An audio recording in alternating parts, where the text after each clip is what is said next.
هحكي لكم قصة مهمة جدا جدا وليها معنى عميق قوي للي يعرف يفهمها. كان في شخصين، شخص اسمه القدر والتاني اسمه المنطق.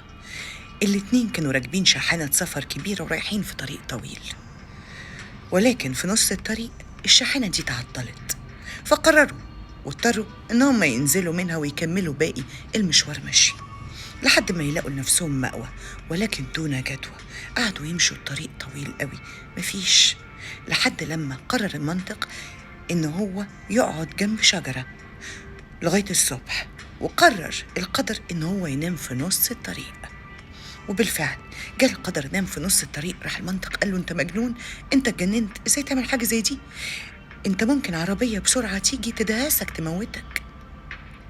قال له: ممكن عربية تشوفني فتنقذني.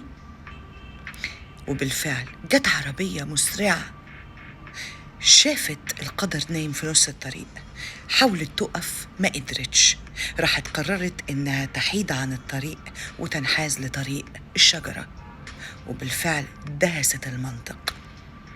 بكده اللي مات المنطق واللي عاش القدر. هو ده الواقع.